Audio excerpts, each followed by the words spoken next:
You are watching Grace Television.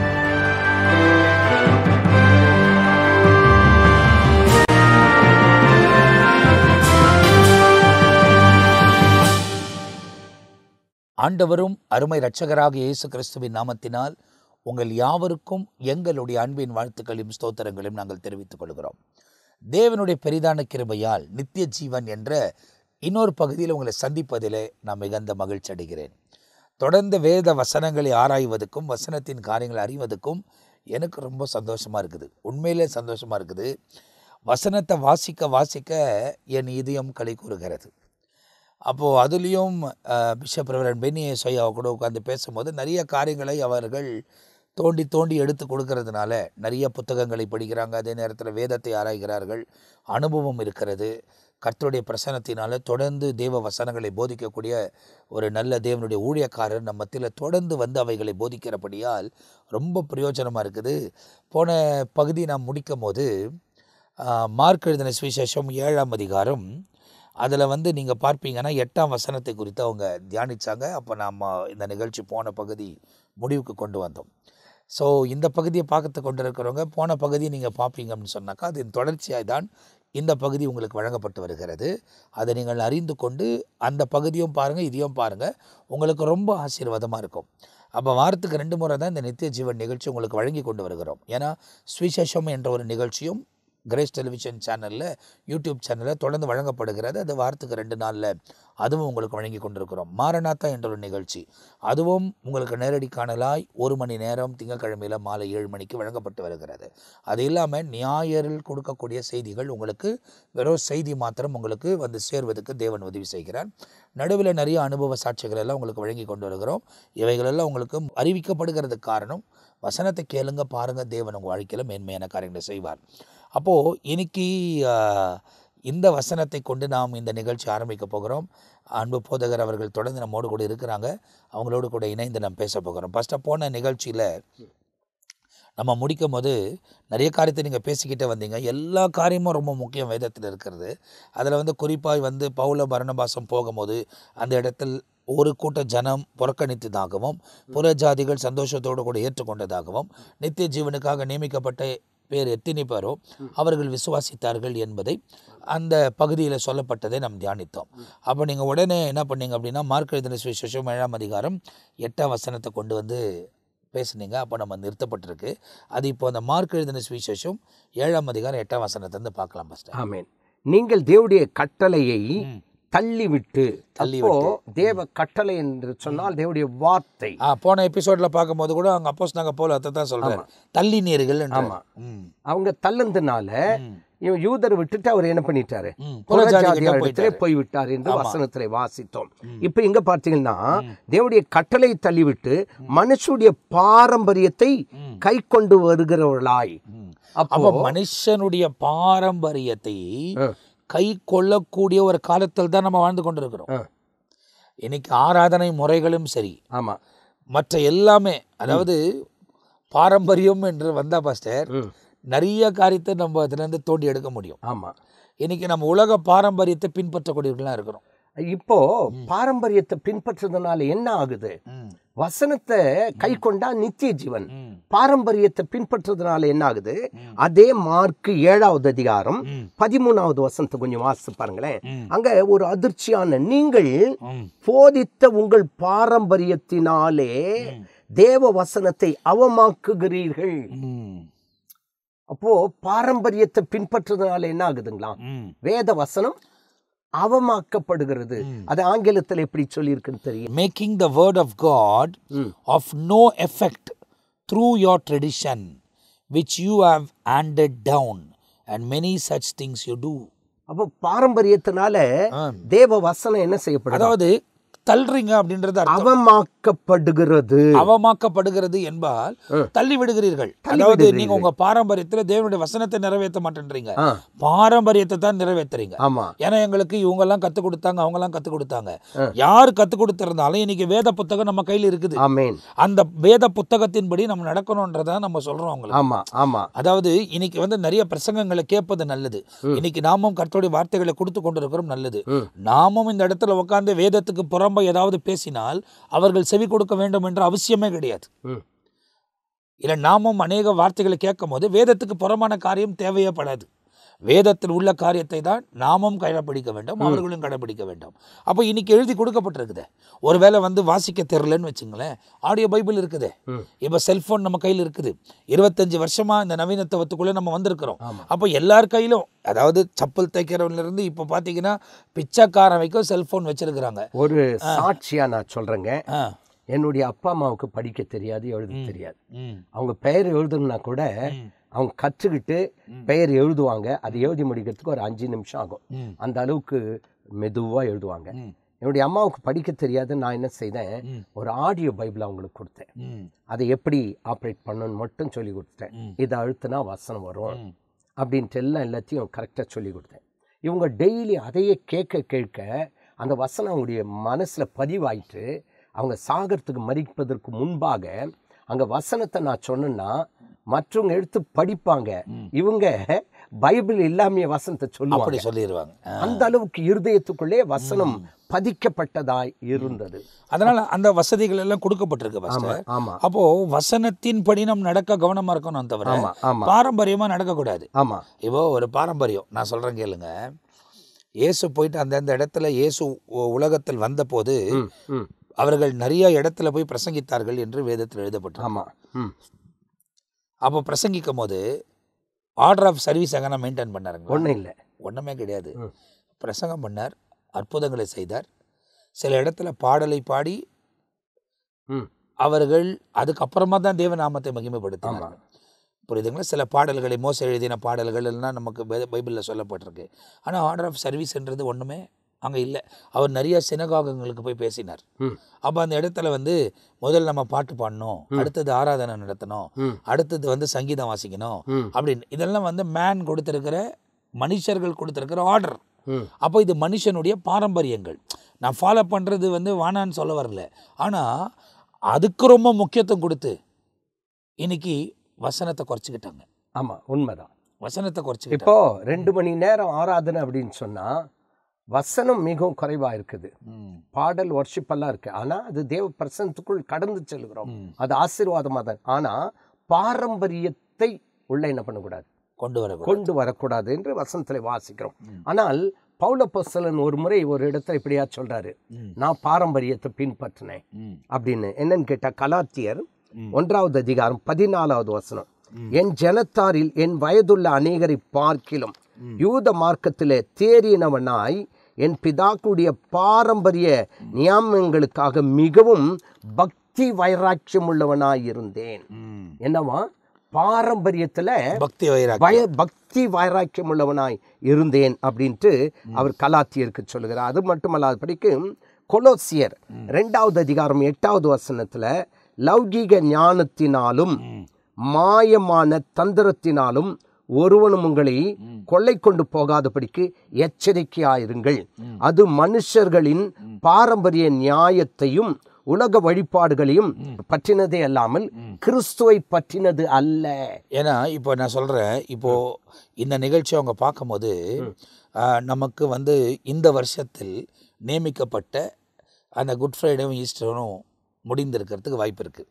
So இப்போ அந்த மாதிரி சூழ்நிலையில் இப்போ பாரம்பரியமாக இந்த 40 நாள் மாத்திரம் ஃபாஸ்டிங், அசைவம் சாப்பிட மாட்டோம் அப்படின்றதெல்லாம் சொல்கிறாங்க. அதுக்கப்புறமா நாங்கள் காலையில் ஃபாஸ்டிங், இதெல்லாம் பாரம்பரியமாக செய்கிறாங்க. ஆனால் வசனத்தின் வெளிச்சத்தில் நடப்பது கிடையாது. அதுக்கு பிறகு அவங்க வாழ்க்கை அப்படி தான் இருக்கும். ஏன்னா இதுக்கு மற்ற ஜனங்களுக்கும் நமக்கு வித்தியாசமே இல்லையே. இப்போ எல்லாருமே தானே செய்கிறாங்க. இது நான் சொல்வது எந்த வகையிலே அது ஏற்றுக்கொள்ளப்படுகிறது என்று எனக்கு தெரியலை. ஆனால் நான் கண்ட உண்மையை நான் சொல்லுகிறேன். சரி, எப்படின்னு கேட்டால், நான் சிறு பையனாக இருக்கும்பொழுது குறிப்பாக ஒரு மெயின்லைன் சர்ச் என்று சொல்லுகிற கத்தோலிக்க திருச்சபை, சிஎஸ்ஐ திருச்சபை போல அந்த திருச்சபைகளில் தான் இந்த 40 நாள் லெந்து நாட்களை அதிகமாய் அவர்கள் அனுசரித்து வந்தார்கள். ஆனால் ஆவிக்குரிய சபை என்று சொல்கிற பெந்தேகோஸ்தே சபையில் இதை வைக்கிறது கிடையாது. நான் சொல்கிறது ஒரு 40 வருஷத்துக்கு முன்னாடி. சரி. ஆனால் அந்த நேரத்தில் எனக்குள்ளே ஒரு பாரம் என்னன்னு கேட்டால், ஏன் வைக்கிறது கிடையாதுன்னு கேட்டால், அவங்க வந்து புறஜாதியார் என்று சொல்வதை விட அவிசுவாசிகள், இயேசு ஏற்றுக்கொண்டாலும் அவிசுவாசிகள் என்ற தவறான காரியத்தை எனக்கு போதித்தார்கள். நான் அப்படி சொல்ல வரல. அப்படி சொல்லிட்டு அவங்கெல்லாம் ரட்சிக்கப்படாதவங்கள்ட்டெல்லாம் அப்படி பேசினாங்க. ஆனால் எனக்குள்ள ஒரு வந்த பாரம் என்னன்னு கேட்டால், அவங்களும் ஆண்டவருடைய பிள்ளைகள் தான், ஆண்டவராக இயேசுவை நேசிக்கிறவர்கள் தான். அவர்கள் 40 நாளை அனுசரிக்கிறார்கள் என்று சொன்னால், ஒரு வேளை உபவாசம் இருந்து தங்கள் சரத்தை வருத்தி தேவனுடைய சமூகத்துக்கு முக்கியத்துவம் 40 நாள் கொடுத்தாலும் கூட ஏன் ஆவிக்குரியவர்கள் கொடுக்கவில்லை அப்படின்ற ஒரு கேள்விக்குறி. அட்லீஸ்ட் பாரம்பரியமாக அவங்க செய்தால் கூட நாமும் பரிசுத்தமாக ஒரு 40 நாள் அந்த சிலுவை பாடுகளை தியானிக்கலாமே என்ற ஒரு எண்ணம் 40 வருஷத்துக்கு முன்னாடி வந்தது. ஆனால் இப்போ என்னன்னு கேட்டால், ஆவிக்குரிய சபை என்று சொல்கிற பெந்தேகோஸ்தே சபைகளிலும் இப்போது அந்த 40 நாளை அனுசரித்தாலும் அவர்கள் வந்து இந்த வெஜிடேரியனை மட்டும்தான் சாப்பிடுவேன், நான் வெஜிடேரியனை சாப்பிட மாட்டேன் என்ற அந்த பாரம்பரியத்தை என்ன பண்ணல, கை கொள்ளாமல் இருக்கதை நான் பார்க்கிறேன். எனக்கு என்னன்னு கேட்டால், எப்படியோ ஒரு 40 நாள் இல்லை, எனக்கு என்னன்னா வெறும் அந்த 40 நாள் மாத்திரம் அல்ல, அது பாரம்பரியத்தினால் வர்றது. ஆமாம், அதாவது நமக்கு கொடுக்கப்பட்டிருக்கிற ரோமன் கேலண்டர் பிரகாரம் 365 நாள் ஒரு வருஷத்துல சிலுவை தியானம் நடத்தி கொண்டே இருக்கலாம். வெறும் இந்த நாட்களில் மாத்திரம் அல்ல, அது டெய்லி கூட நடத்தலாம், டெய்லி ஜபம் வைக்கலாம், அதுல பிரச்சனை கிடையாது. ஆனா அந்த ஜபத்தை முக்கியத்துவத்தைப்படுத்தி ஜனங்கள் வரணும். ஏன்னா ஒன்னு பஸ்டர் யாருக்கு அதிகமா கொடுக்கப்படுகிறதோ அவங்க அதை வந்து என்ன பண்ணுவாருன்னா கேர்லெஸ் ஆயிடுவாங்க. எது நீங்க நிறைய கொடுத்தாலும் அளவுக்கு மீறினால் அமுதமும் நஞ்சாகும், அளவுக்கு மீறினால் அமுதமும் நஞ்சாகும். அப்போ எதுவுமே அளவுக்கு மீறி கொடுத்தோம்னாக்கா அது அவங்களுக்கு நஞ்சா மாறிடுது. ஸோ அதனால வந்து அப்படியும் ஒரு விதத்துல யோசிக்க வேண்டியது வருது. ஏன்னா தினந்தோறும் ஜபானம் இவங்க கேர்லெஸ்ஸாக உட்காடுறாங்க, அந்த பயபக்தி வரமாட்டேங்குது. ஆனால் தினந்தோறும் சாப்பாடுக்கு மாத்திரம் நேரத்துக்கு பயபக்தியாக உட்காடுறாங்க, சாப்பாடு வேணும்னு தேடுறாங்க. ஆனால் அந்த மாதிரி வந்து ஆவிக்குரிய ஆகாரத்தை தேடுறது கிடையாது. ஆவிக்குரிய ஆகாரத்தை தேட சொன்னாங்கன்னா கோபம் வருது, ஃப்ரஸ்ட்ரேஷன் ஆகுது. அப்போ பாரம்பரியமான சில காரியத்தை பின்பற்றி போகக்கூடிய ஒரு சூழ்நிலைகள் அவர்களுக்கு ஏற்படுது. அப்போ நீங்கள் பார்த்தீங்கன்னாக்கா அப்போஸ்தலனாகிய பவுலும் பிதாக்கள் பின்பற்றின பாரம்பரியத்தை முதல் பின்பற்றி இருக்கிறார். ஆனால் இயேசு கிறிஸ்துவ அவரை சந்திக்கப்பட்டு அவர் வாழ்க்கை மாற்றப்பட்ட பிறகு அவர் கிறிஸ்துவை பின்பற்றக்கூடியவராய் மாறிவிட்டார். அதனாலதான் வசனம் என்ன சொல்றது, லௌகீக ஞானத்தினாலும் மாயமான தந்திரத்தினாலும் ஒருவனும் உங்களை கொள்ளை கொண்டு போகாதபடிக்கு. அப்போ இந்த பாரம்பரியம் எல்லாம் என்ன, லௌகீக காரியம். ஆமா, கொள்ளை கொண்டு போகாதபடிக்கு எச்சரிக்கை ஆயிருங்கள். அது மனுஷர்களின் பாரம்பரிய நியாயத்தையும், இது என்ன பாரம்பரியத்தை விட்டுட்டு வேற மாதிரி போறீங்களே அப்படின்ற மாதிரி, அது மனுஷர்களின் பாரம்பரிய நியாயத்தையும் உலக வழிபாடுகளையும் பற்றியதே அல்லாமல் கிறிஸ்துவை பற்றியது அல்ல. அப்போ இந்த பாரம்பரியம் எல்லாம் எதை பற்றியதான், உலகத்தை பற்றியது, கிறிஸ்துவை பற்றியது அல்ல, கிறிஸ்துவை பற்றியது அல்ல என்று சொல்லி அங்கே வசனத்திலே வாசிக்கின்றோம். அது மட்டுமல்ல, பிடிக்கும் இன்னும் மத்தேயு சுவிசேஷம் 15வது அதிகாரம் 2வது வசனத்திலிருந்து என்னன்னு கேட்டா, நீங்கள் உங்கள் பாரம்பரியத்தினாலே தேவனுடைய கற்பனையை ஏன் மீறி நடக்கிறீர்கள். ஒரு வார்த்தையை ஆண்டவராக இயேசுவே சொல்றாரு. அப்ப என்ன அர்த்தம்னு கேட்டா, பாரம்பரியத்தை பின்பற்றினால் தேவனுடைய கற்பனை என்ன செய்ய வேண்டியதா இருக்கு, மீற வேண்டியதா இருக்கு. அதுதான் ஆண்டவராக இயேசு சொல்லுகிற ஒரு வார்த்தை. மத்தேயு 15வது அதிகாரம் 2வது வசனத்திலிருந்து 6வது வசனம் வரையிலும் நீங்க வாசி பார்த்தீங்கன்னா, அதன் பிறகு பாருங்களேன், உன் தகப்பனையும் உன் தாயும் கனம் பண்ணுவாய என்றும் தகப்பனையாவது தாயாவது நிந்திக்கிறவன் கொல்லப்பட வேண்டும் என்றும் தேவன் கற்பித்திருக்கிறாரே, நீங்களோ எவனாகிலும் தகப்பனையாவது தாயாவது நோக்கி உனக்கு நான் என்ன செய்யத்தக்க உதவி உண்டு அப்படின்னு கேட்குறீங்களா, ஏதாவது செய்யத்தக்க உதவி உண்டோ என்று கேட்கிறீர்களா அப்படின்ட்டு ஆண்டவர் கேட்கிறார். அப்போ என்ன அர்த்தம் கேட்டா, உங்கள் பாரம்பரியத்தினாலே தேவனுடைய கற்பனையை அவமாக்கி வருகிறீர்கள். அது ரொம்ப முக்கியமான வார்த்தை. என்னன்னு கேட்டா, பாரம்பரியம் பாரம்பரியம் பாரம்பரியம் சொல்லிட்டு உங்களுடைய என்ன பண்றீங்க, தேவனுடைய கற்பனைகளை அவர் கொடுத்திருக்கிற கற்பனைகளை அவமாக்குகிறீர்கள். அதாவது அவருக்கு நமக்கு சொல்ற வழியில நடக்காம பாரம்பரியத்தை பின்பற்றி கொண்டு போகிறோம். ஸோ இவைகள் எல்லாம் வந்து நம்ம நித்திய ஜீவனுக்கு நேராக நடத்தாது என்பதை தான் வேதத்தில் நம்ம வாசிக்கிறோம். பாரம்பரியம் நம்ம நித்திய ஜீவனுக்குள்ள நடத்தாது, அவருடைய வசனங்கள் கற்பனைகள் தான் நம்ம நித்திய ஜீவனுக்குள்ள நேராக நடத்தும். அப்போ நாம என்ன செய்யணும்னு கேட்டா, பாரம்பரியத்திற்கு முக்கியத்துவம் கொடுக்காமல் தேவனுடைய கற்பனைகளுக்கு முக்கியத்துவம் கொடுக்க வேண்டும்.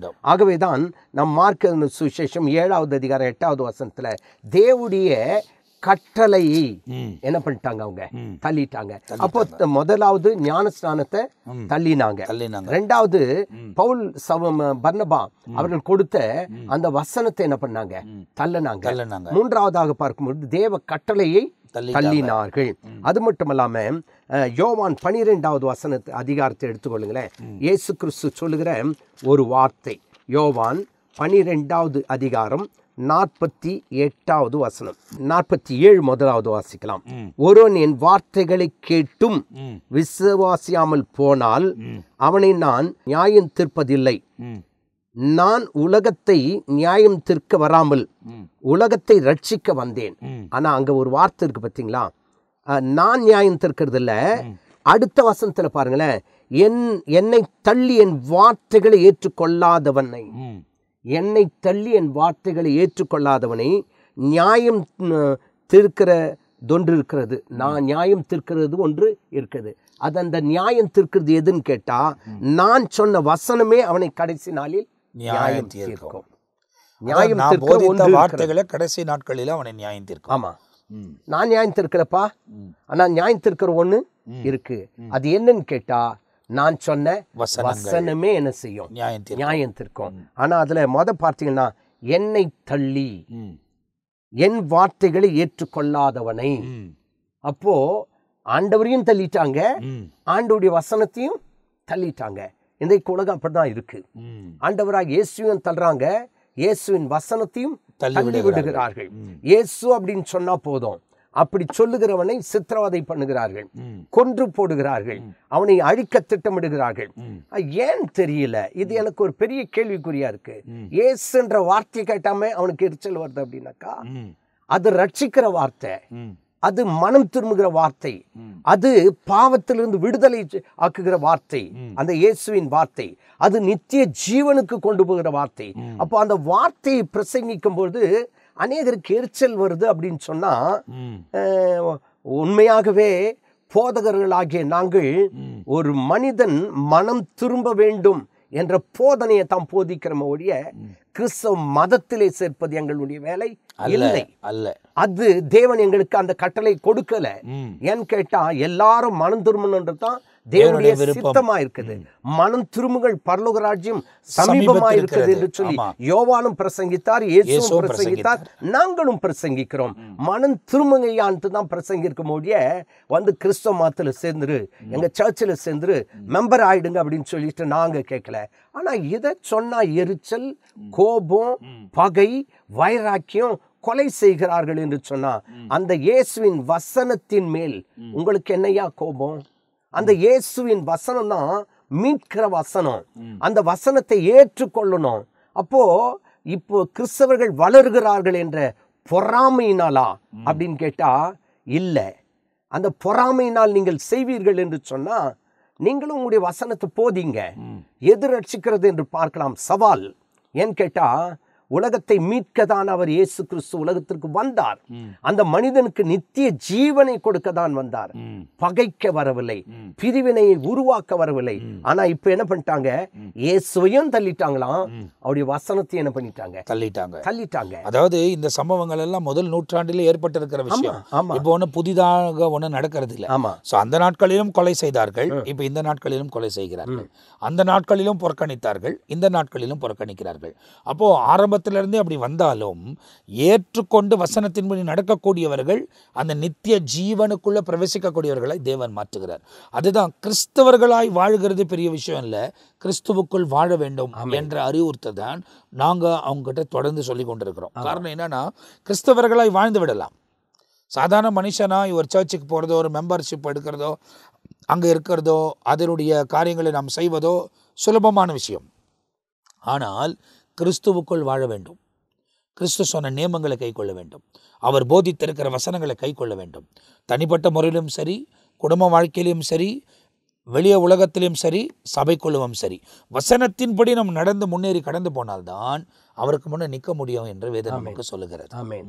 ஆனா இங்க பார்க்கும்போது இயேசுவையும் தள்ளினார்கள், அவருடைய வார்த்தையும் தள்ளிவிட்டார்கள்.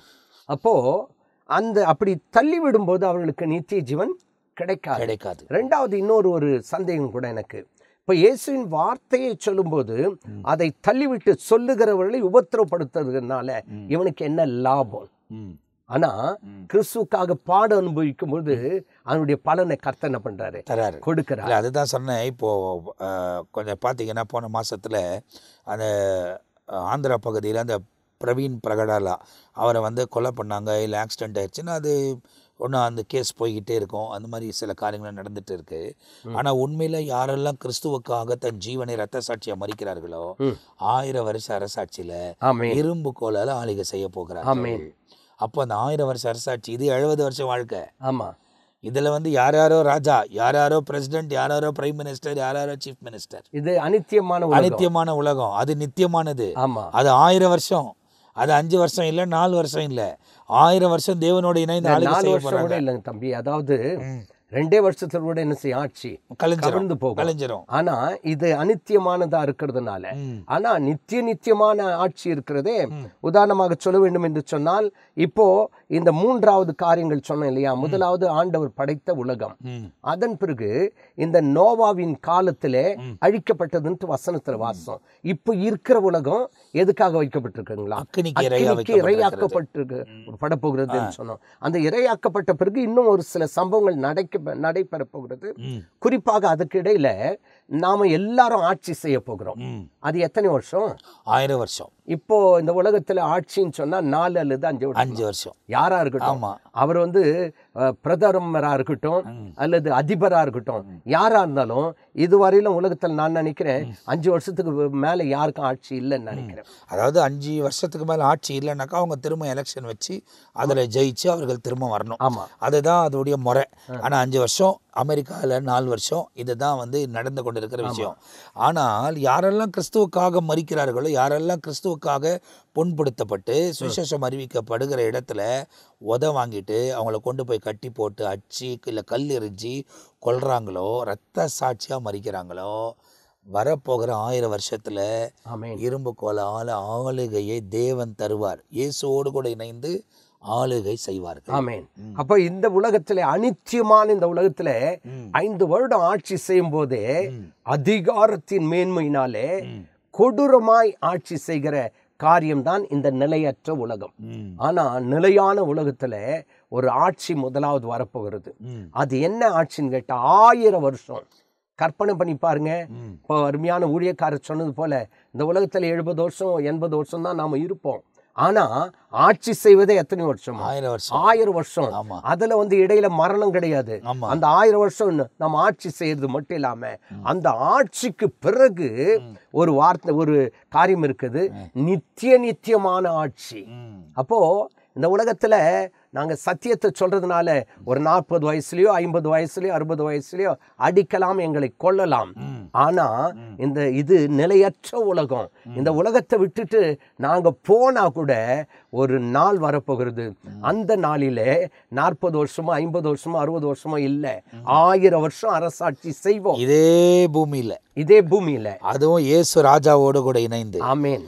அவர் தன் ராஜ்யத்தை உலகத்தில் ஸ்தாபிப்பார். இருக்காது. ஆமா, அதுல லட்சியம் இருக்காது, எதுவுமே இருக்காது. அதிலே பழி வாங்குறது எதுவுமே இருக்காது, ஏற்றத்தாழ்வு இருக்காது. அதாவது என்ன சொல்லப்பட்டிருக்கு ஏசாயா தீர்க்க தரிசனத்துல, அதாவது 65ஆம் அதிகாரத்துல புலி ஆடோடு கூட படுத்திருக்கும். The lion will sleep with sheep அப்படின்னா அந்த மாதிரி சமாதானமான இருக்கக்கூடிய அந்த ஆளுகையில 1000 வருஷம் அவரோடு கூட இணைந்த அந்த அரசாட்சியிலையும் அதுக்கு பிறகு நித்தியமாய் தேவ ராஜ்யத்துக்குள்ள பிரவேசிக்கக்கூடிய தன்மையும் தேவன் வைத்திருக்கிறார். அப்போ இந்த உலகத்தில் அவருக்காக வாழ்க்கையை இழக்கிறவன் பாக்கியவான். ஆமென். அந்த பாக்கியவான்களை நீங்கள் மாத்துக்கிறீங்க, உங்களுக்கெல்லாம் ரொம்ப நன்றி. அதனால் உயிரை குறித்து யாரும் பயப்பட மாட்டாங்க. இனி வரப்போகிற நாட்களில் நீங்கள் பாருங்கள், கிறிஸ்துவங்க வைராக்கியமாக தேவனுக்காக நிற்பாங்க. எல்லாருமே நிற்குவாங்க. சாத்ராக் மேசாக் ஆபத்நேகோ அந்த நாட்களில் நின்னாங்க. தானியேல் தன்னுடைய காலத்தில், இதெல்லாம் ஏறக்குறைய 2500 வருஷம் 600 வருஷத்துக்கு முன்னே அவங்க நின்னாங்க. ஆனால் இப்போ இந்த காலத்தில் தேவனுக்காக வைராக்கியமாக நிற்கக்கூடியவர்களை தேவன் உருவாக்கி நிற்க வச்சிருக்கிறாரு. எல்லாமே வைராக்கியமாக நிற்பாங்க. ஆண்டவர் தம்முடைய பிரசன்னத்தையும் மகிமையையும் நம்முடைய வாழ்க்கையில விளங்க பண்ணுவதற்கு அவர் உண்மையுள்ளவராக இருக்கிறார். ரொம்ப சந்தோஷமான விஷயம் என்னன்னா, அந்த வாழ்க்கையை நாங்கள் நெருங்கி கொண்டிருக்கிறோம். அந்த 1000 வருஷ அரசாட்சியை நம்ம நெருங்கி கொண்டு இருக்கிறோம், கிட்ட வந்துட்டோம். அதுக்குரிய அறிகுறிகள் அடையாளங்கள் எல்லாம் நமக்கு காட்டப்பட்டு கொண்டிருக்கிறது. அதனால தான் இந்த நிகழ்ச்சி தொடர்ந்து உங்களுக்கு வழங்கப்படுகிறது. காரணம் என்ன அப்படின்னாக்கா, நம்முடைய நாட்கள் ரொம்ப நெருங்கி கொண்டிருக்கிறது. உங்கள் வாழ்க்கையை சீர்படுத்திக் கொள்ளுங்கள், தேவனுடைய வார்த்தையை தள்ளாதீருங்கள், தேவனுடைய வார்த்தையின்படி நடங்கள், பாரம்பரியத்தின்படி செய்யாமல் கிறிஸ்து செய்தபடி கிறிஸ்துவை பின்பற்றக்கூடியவர்களாய் நம்மை பின்பற்ற நம்மை அர்ப்பணிக்கும் போது தேவன் நம்முடைய வாழ்க்கையில பெரிய காரியங்களை செய்வார் என்பதை வேதத்தில் நமக்கு தெளிவாக எழுதப்பட்டிருக்கு. ஆமென். இப்ப பாருங்க, அந்த வார்த்தையை சொல்லிட்டார் இல்லையா, நான் சொன்ன வசனமே அவர்களை கடைசி நாளில் நியாயம் தீர்க்கும் அப்படின்னு சொல்லிட்டாரு.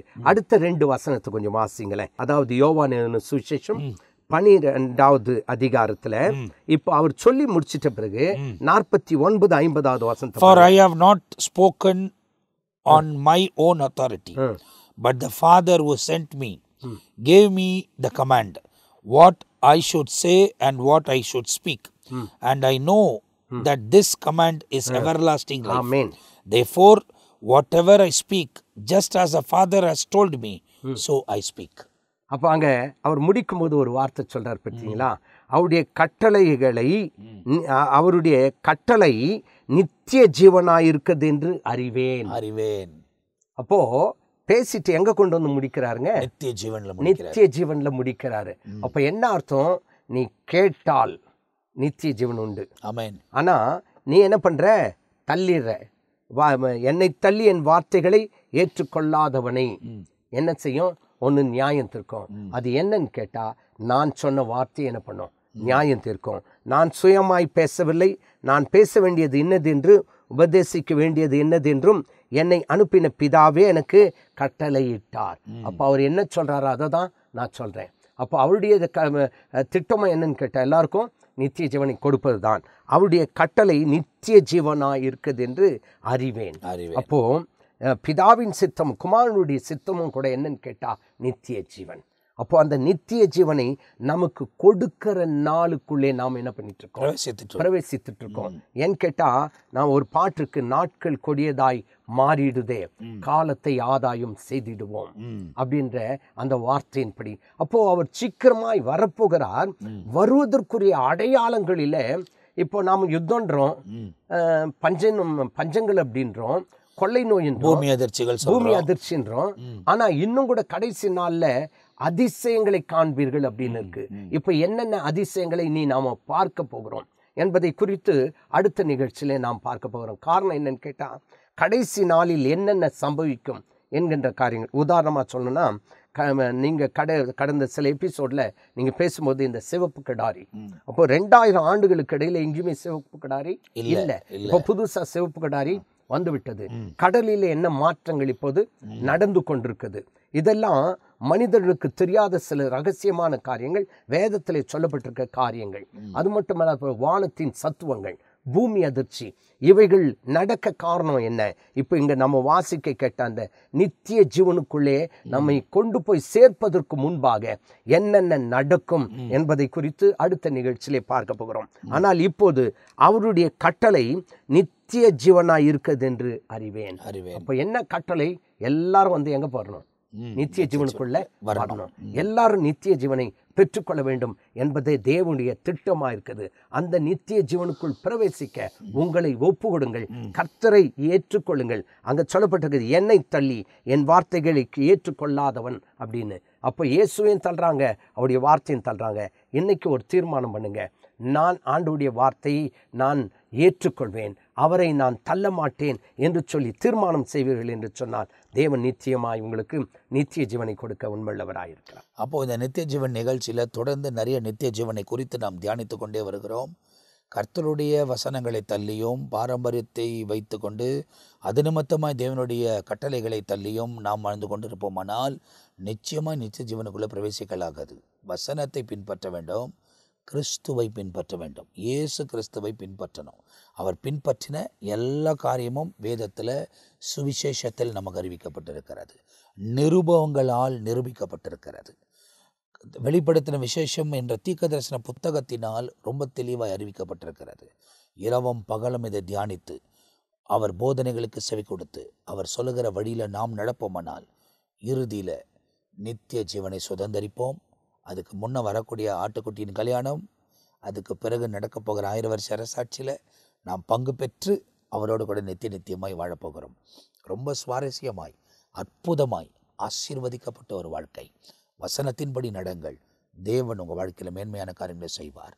அடுத்த பகுதியில் நாம் உங்களை சந்திக்க போகிறோம். ஒரு புதிய காரியத்தை அன்பு போதகரவங்க சொல்லியிருக்கிறாங்க.